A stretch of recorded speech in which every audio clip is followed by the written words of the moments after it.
India आजकल, सच खबर हर पल।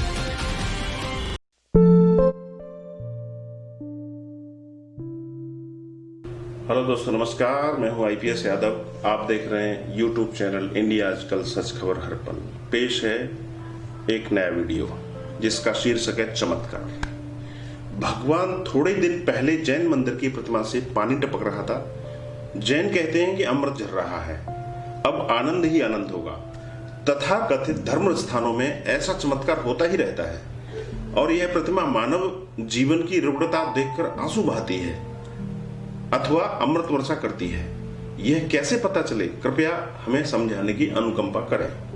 पूछते हैं ओशो के कुछ भक्त उनसे।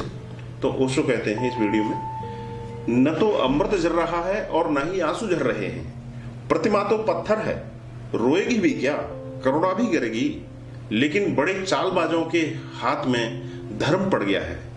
ऐसे पत्थर होते जा रहे हैं जो पानी सोख लेते हैं। ऐसे पत्थर अफ्रीका में भी होते हैं, कश्मीर में भी होते हैं, जो हवा से भाप को सोख लेते हैं और वही भाप ठंडक बनकर पानी की बूंद बनकर प्रतिमा पर जम जाती है। और तब बुद्धुओं की जमात एक से एक बातें कहती है। ये सारी तरकीबें पंडित पुरोहितों की हैं और वो सदियों से ऐसा करते आ रहे हैं लोगों को अंधा बनाने के लिए। मगर कभी तुम यह तो सोचो, जब खुद महावीर जिंदा थे तब भी आनंद ही आनंद नहीं हुआ, अमृत नहीं बरसा। अब क्या खाक पत्थर की प्रतिमा से बरसेगा? जब महावीर मौजूद थे स्वयं, तब कितना आनंद बरसा, कितने जीवन आंदोलित हुए। और तुमने महावीर के साथ में क्या किया?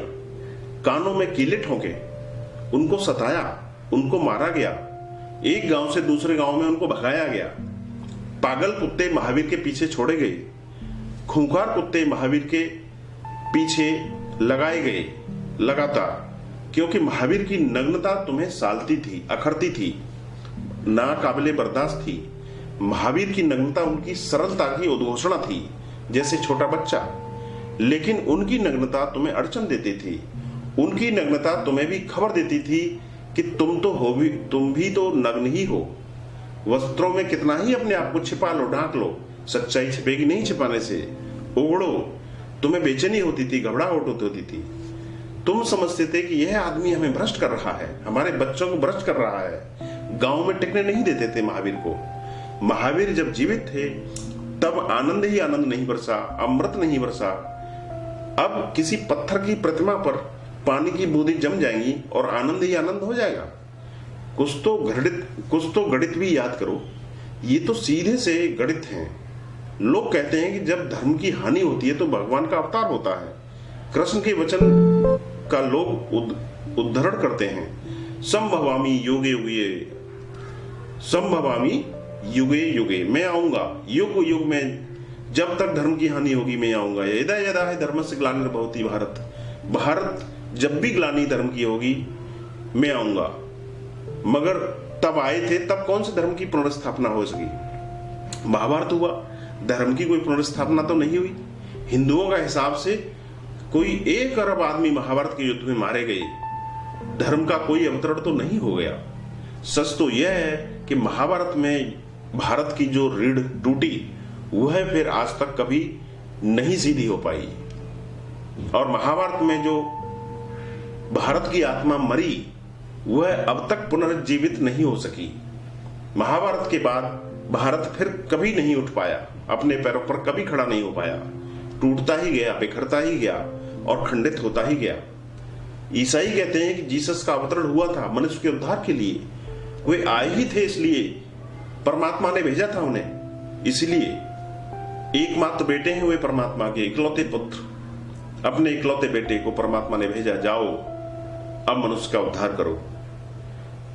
तो ये सब बातें तो ठीक हैं, मगर मनुष्य का उद्धार कहां हुआ? यह जो कोई देखता नहीं, यह तो कोई देखता नहीं, यह तो कोई पूछता नहीं। मनुष्य का तो उद्धार हुआ ही नहीं है। जीसस को सूली लग गई। यही अगर मनुष्य का उद्धार है तो बात अलग है और ईसाइयत भी फैल गई दुनिया में, तो कोई मनुष्य का उद्धार हो गया क्या इससे? लेकिन लोग इसी तरह की व्यर्थ की बातों में अपना टाइम गंवाते रहते हैं, फैलाते रहते हैं व्यर्थ की बातें। और आश्चर्य तो यह है कि हम सदियों सदियों से इन्हीं बातों के, इन्हीं घन चक्करों के चक्कर में पड़े हुए हैं। हमें होश ही नहीं आता है कि ये लोग क्या कह रहे हैं और हम क्या सुन रहे हैं, किस चीज पर भरोसा कर रहे हैं, और हम फिर उन्हीं मूर्ताओं में पड़ जाते हैं। तो यह न तो कोई चमत्कार है और ना ही कोई इसमें विशेष बात है। जरा उस पत्थर की परीक्षा करवा लेना पत्थर के विशेषज्ञों से और तुम्हें पता चल जाएगा कि सच्चाई क्या है। अरे वह पोरस का पत्थर है, उसमें छोटे छोटे छेद हैं, और जिन छेदों से वाष्प भीतर प्रवेश कर जाती है, जब भी ठंडक मिलती है तो स्वभावतः वाष्प पानी में बदलकर नीचे गिरता है। पानी में बदले हुए छिद्रों से बाहर आके बहने लगता है। और अब तुम्हारी मर्जी, तुम उसको क्या कहते हो, अमृत कहते हो या आंसू कहते हो भगवान के। अगर वो अमृत है तो चाट क्यों नहीं जाते? अरे कम से कम जैन ही अमर हो जाएंगे, और ज्यादा जैन है भी नहीं, कोई 35 लाख हैं। मुल्क में इतनी मूर्तियां हैं, चाट जाओ सारी मूर्तियों को, कम से कम तुम ही अमर हो जाओ। जब अमृत मिल ही रहा है तो तुम क्यों चूक रहे हो, चाट लो। और ये जो हर साल घटनाएं घटती हैं, कभी गणेश जी दूध पीते हैं, कभी ये होता है, आनंद कहीं नहीं दिखाई पड़ता है, बस सपने ही सपने हैं। इन सपनों में ही अपने को भुलाए रखोगे तो आज नहीं तो कल तुम रोगे, जरूर रोगे, जार जार करके रोगे, और फिर तुम आंसू बहाओगे। इसमें कसूर किसका है? दीपक शर्मा। कल तक इन सूनी आंखों में शबनम थी, चांद सितारे थे, सब झूठे। अगर सच्चे होते तो आज भी होते, कल ही क्यों? झूठ होते हैं तो कल होते हैं, तो आज नहीं होते, आज होते हैं तो कल नहीं होते हैं। इस जगत में जो भी झूठ है वो सब बदलता रहता है, और सत्य है वो शाश्वत है। लेकिन हम सब लोग बड़े मूर्ख हैं जो इन लोगों द्वारा फैलाए गए झूठ में उलझ जाते हैं। हम झूठ से बहुत प्रभावित होते हैं। सच तो यह है कि बदलाहट से ही हम आकर्षित होते हैं। देखा तुमने किसी कुत्ते को बैठा है वो चुपचाप, कोई चीज हिलती डुलती नहीं है तो चुपचाप बैठा रहेगा। फिर जरा सा कोई चीज को हिला डुला दो, कुछ आहट कर दो, एक पत्थर में धागा बांधकर जरा उसे खींच दो दूर बैठकर, और कुत्ता एकदम चौकन्ना होकर के खड़ा हो जाएगा। जब तक पत्थर एक जगह पर पड़ा था कुत्ता निश्चिंत था। पत्थर हिला कि कुत्ता जागा, कि भौंका, आकर्षित हुआ, कौतूहल हुआ कि आखिर मामला क्या है। यह कुत्ते का ही नहीं, यह हमारे मानवीय मस्तिष्क का भी लक्षण है। इसलिए जो चीज बदलती नहीं है वह दिखाई नहीं पड़ती है। तुम अपनी पत्नी को देखते हो, वह तुम्हें दिखाई नहीं पड़ती, वह बदलती ही नहीं। वह वही की वही पत्नी कल भी थी, आज भी है और कल भी वही होगी।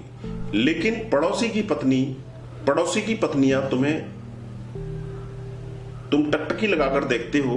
क्यों? क्योंकि तुम्हें वो बदलती हुई दिखाई देती हैं। तुम्हें अपना घर दिखाई पड़ता है लेकिन कुछ दिखाई नहीं पड़ता। तुम परिचित हो, तुम सारी चीजों को जानते हो, कौन सी चीज कहां रखी हुई है, तो कुछ दिखाई नहीं पड़ता। हाँ, कुछ बदलाहट हो जाए, रात में कोई घर में चोर घुस आए, सामान को इधर से उधर कर दे, कुर्सी को थोड़ा इधर खिसका दे, दरवाजा खुला मिले, ताला टूटा मिले, तो तुम चौंकते हो। परिवर्तन आकर्षित करता है। अगर चीजें स्थिर हो तो आकर्षित नहीं करती हैं। और सत्य जो शाश्वत है वो बदलता नहीं है, हमेशा एक जैसा रहता है, वह कभी दिखता नहीं है, वह छुपा हुआ है। ओशो। साहिब तो साहिब भये। नमस्कार।